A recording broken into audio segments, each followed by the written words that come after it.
Assalamualaikum warahmatullahi wabarakatuh. Perkenalkan, nama saya Azhar Alfiansyah. Saya dari Kimia A tahun 2021. Pada kesempatan kali ini, saya akan membahas materi tentang jaringan pengangkut pada tumbuhan. Nah, yang pertama,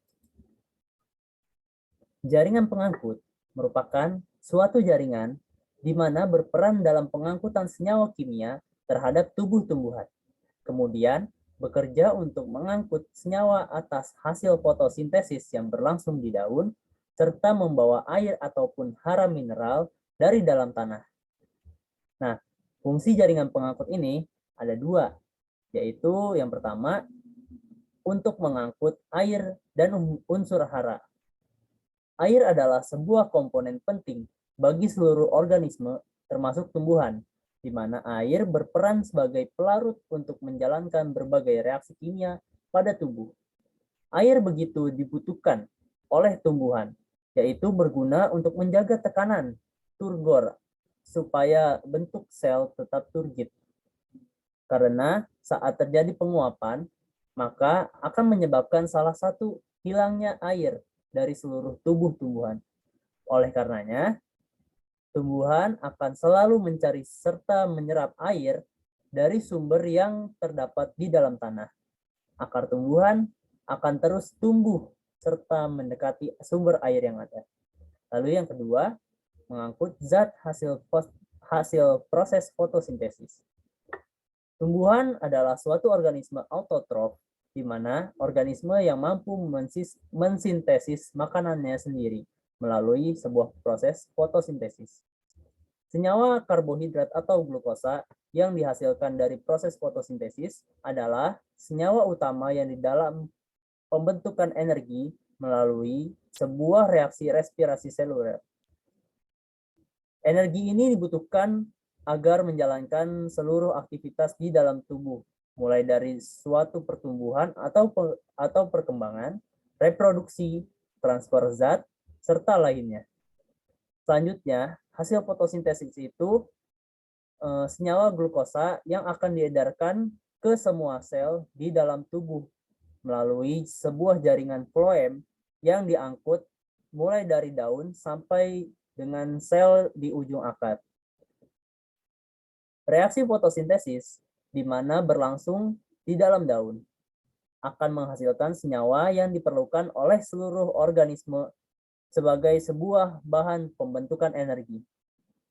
Begitu juga pada sel penyusun tubuh tumbuhan yang membutuhkan senyawa tersebut untuk melangsungkan proses metabolisme di dalam tubuh tersebut. Senyawa glukosa ini juga akan diangkut ke bagian penyimpanan cadangan makanan, yaitu pada akar atau batang, di mana bisa digunakan sebagai di saat kondisi lingkungan yang tidak memungkinkan untuk melangsungkan suatu proses fotosintesis. Dengan adanya kerja jaringan ini, maka seluruh sel di dalam tumbuhan akan mendapatkan nutrisi yang sangat dibutuhkan. Jaringan ini ialah hasil perkembangan atas meristem primer yang membentuk pengangkut primer. Selanjutnya, di dalam tumbuhan dikotil terbentuk sebuah jaringan pengangkut sekunder yang mana hasil atas perkembangan aktivitas meristem sekunder kambium tersebut. Lalu, jaringan pengangkut ini terdiri dari dua hal, yaitu jaringan xilem dan jaringan floem.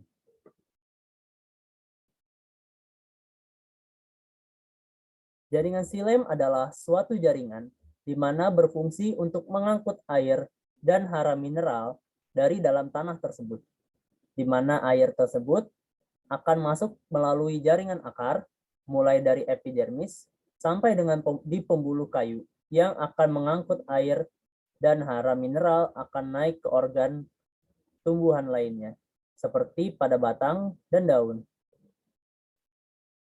Nah, xilem ini terdiri atas 3 jenis unsur, yaitu unsur trakeal, serabut xilem, dan parenkim xilem.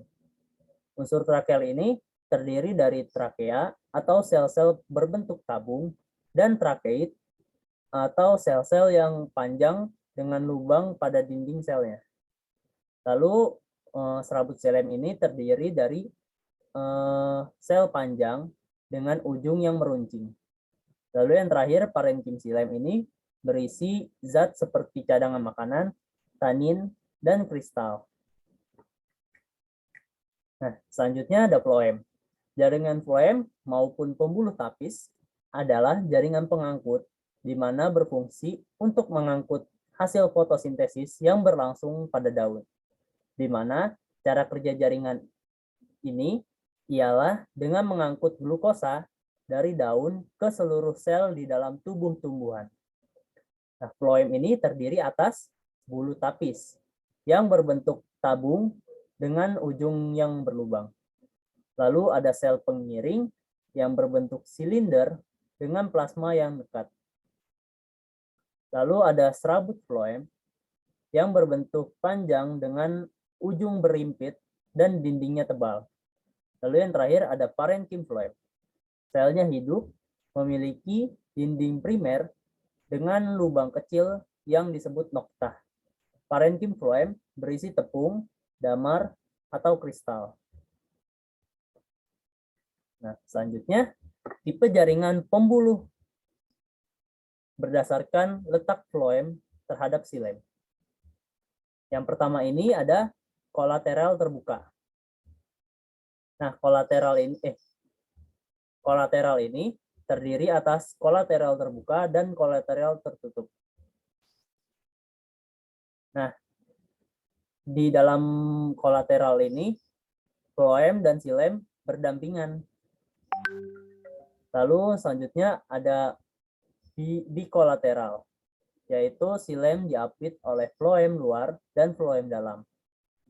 Lalu selanjutnya ada konsentris, tipe konsentris. Nah, tipe konsentris ini merupakan berkas pengangkut melingkar. Ada dua jenis, yaitu konsentris amfifasal dengan xilem mengelilingi floem. Lalu konsentris amfihibral bila xilem dikelilingi floem.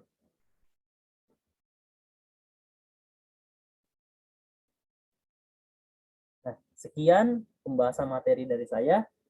Mohon maaf bila masih terdapat banyak kekurangan. Saya akhiri. Wassalamualaikum warahmatullahi wabarakatuh.